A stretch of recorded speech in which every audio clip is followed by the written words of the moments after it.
conservation of linear momentum, very very very important. Newton's third law என்ன சொல்லுச்சு?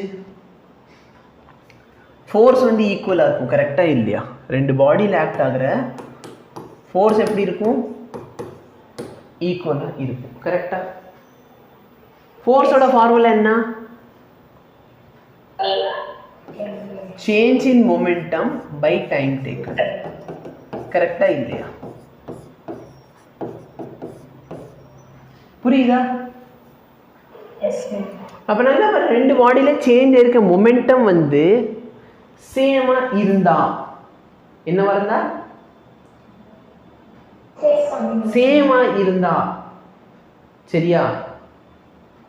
அப்ப நம்ம என்ன சொல்லணும்? Momentum conserve. இது வந்து கன்ஃபியூஷன் இருக்கு, கவலைப்படாத. ரொம்ப சிம்பிள். என்ன பண்ணிக்கோனா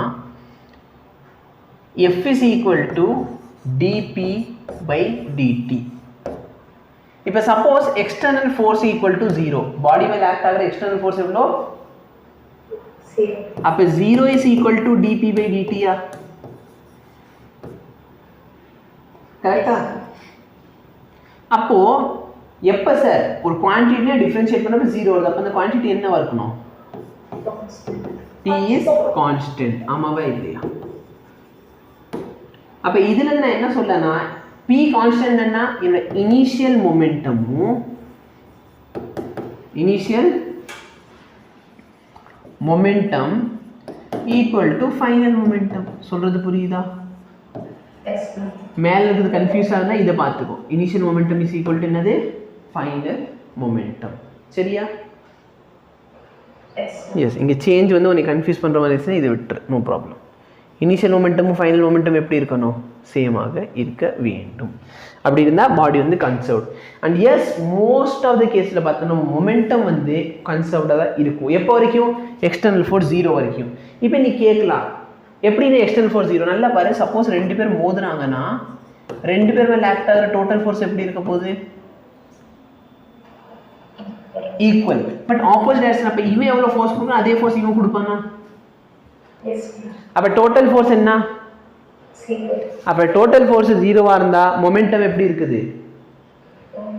கான்ஸ்டன்ட், இல்லைன்னா கன்சர்வ்டாக இருக்கு. ஓகே.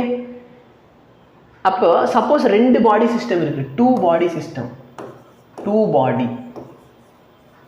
அப்போ என்ன எழுதணும்னா, initial momentum of body 1 equal to initial body of initial momentum of body 1 and 2. என்ன ரெண்டு பாடி இருக்குல்ல, 1 and 2 இனிஷியல் மொமெண்டமும் சரி final momentum of body 1 and 2 ஈக்குவலா இருக்கும். புரியுதா? இது ரொம்ப சிம்பிள், சரியா? ஃபர்ஸ்ட் பாடியோட இனிஷியல் மொமெண்டம் இப்படி வச்சுக்கோ, செகண்ட் பாடியோட இனிஷியல் மொமெண்டம் இது. இனிஷியல் நல்லா ஐ போட்டிருக்கேன், புரியுதா? எவ்வளோ லேட்டடாக நான் சொல்லியிருக்கலாம்ல, நான் வெயிட் பண்ணியிருந்தேன், யோசிச்சு பண்ணி வர வெயிட் பண்ணி 40 நிமிஷம் வேஸ்ட். அதே இந்த ஃபர்ஸ்ட் பாடியோட ஃபைனல் மொமெண்டமும் செகண்ட் பாடியோட ஃபைனல் மொமெண்டம் ஈக்குவலாக இருக்கும். புரியுதா என்ன சொல்றேன்ட்டு? ஃபார் எக்ஸாம்பிள், இந்த பாடியோட mass m1, starting speed u1. Second பாடி இருக்கு, அதோட mass m2, starting speed u2. இது ரெண்டுத்தையும் மோதுறப்ப என்ன ஆகும் சார்? ஃபோர்ஸ் வந்து டிரான்ஸ்ஃபர் ஆகும், கரெக்டாக இல்லையா? ரெண்டு மேலே ஃபோர்ஸ் ஆக்ட் ஆகுமா ஆகாதா? அப்போ ஃபோர்ஸ் வந்து ஆக்ட் ஆகிற மொமெண்டம் வந்து மாறலாம். ஃபார் எக்ஸாம்பிள், இது பார்த்தோன்னா ஒரு லாரின்னு வச்சுக்கோ, இது பார்த்தோன்னா ஒரு பைக்னு வச்சுக்கோ. லாரிக்காரன் வந்து பைக்காரன் மோதிடுறான்னு வச்சுக்கோ. ஏன் அப்போ வந்து பைக்கோட வேகம் கூடுமா கூடாதா? ஏன்னா டம்முன்னு மோதுறோன்னா அவன் வேகமாக போயிடுவானா? இல்லை, நீ ஆக்சிடென்ட் ஆகிட்டு வந்து லாரிக்கு அடியில் கிடப்பான். சரி, அது வந்து பார்த்தோன்னா ரியல் லைஃப்பில். பட் ப்ராக்டிக்கலாக பார்த்தோன்னா மொமெண்டம் கொடுத்தோன்னே நம்ம சப்போஸ் ஸ்டேபிளாக போகிறோம்னு வச்சுக்கோ. ஏன் யோசிச்சு நீ இப்படி வந்து மெதுவாக போய்கிட்டு இருக்க, பின்னால் ஒருத்தன் வந்து இப்படி கொஞ்சம் தள்ளுறான்னு வச்சுக்கோ. ஏன் கொஞ்சம் வேகமாக போகுமா மாட்டோமா? ஏன்னா மொமெண்டம் டிரான்ஸ்ஃபர் ஆகிருக்கு. ஓகேவா? அப்போ என்னோட இனிஷியல் மொமெண்டம் என்ன? ஃபர்ஸ்ட் பாடிக்கு பார்த்தோன்னா m1 u1, செகண்ட் பாடிக்கு என்ன? இப்போ மோதினதுக்கு அப்புறம் பார்த்தோன்னா வெலாசிட்டி மாறி இருக்கலாம். ஆனால் மாஸ் வருமானு கேட்டால் இல்லை. சரியா? யோசிச்சு மோதினதுக்கு அப்புறம் சைக்கிளுக்கான முன்னாடி ஓடிக்கிட்டோம், பின்னா லாரி வந்து மோதின சைக்கிள் வந்து லாரியாக மாறிடுமா? மாறாது. அப்போ மாஸ் வந்து நம்மளை பொறுத்தவரைக்கும் என்னவா இருக்க போகுது? சேமாக இருக்க போகுது. m1 ஆனால் வெலாசிட்டி வேறு, அப்போ v1 இருக்கலாம். செகண்ட் ஆப்ஜெக்ட் m2, வெலாசிட்டி வந்து v2. இது பற்றி இன்டெப்த்தாக பார்த்தீங்கன்னா நெக்ஸ்ட் லெசனில் சொல்லுவேன். ஓகேவா? ஏன்னு இப்படி பண்ணுறீங்க அப்படின்னா சிபிஎஸ்சி சிலபஸ் அப்படி இருக்குது. சரியா? எல்லாத்தையும் ஒரே இடத்துல கொடுத்து வைக்கல. அப்போ நல்லா பார்த்தீங்கன்னா மொமெண்டம் கன்சர்வேஷன் இங்கே, மொமெண்டம் கன்சர்வேஷன் கொலிஷன் வந்து அடுத்த லெசனில் வரும். அப்போ ஃபைனல் மொமெண்டம் என்ன இருக்க போகுது?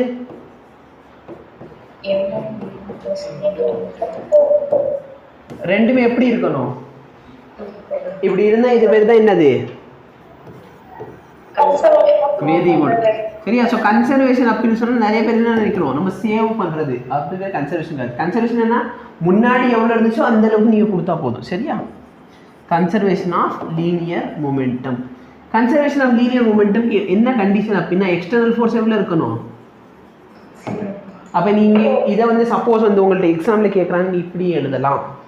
இஃப், சரி திடீர்னு கேட்பாங்க define conservation of linear momentum. If எங்கேயா போச்சு? இங்கே டூ பாடி. ஓகே, இதுக்கு முன்னாடி ஒன்று நடத்துனேன். ஓ இங்கே இருக்கு. ஓ நான் பின்னாடி எழுத ஆரம்பிச்சிட்டேன்னா இது முன்னாடி தானே வந்திருக்கணும். சாரி.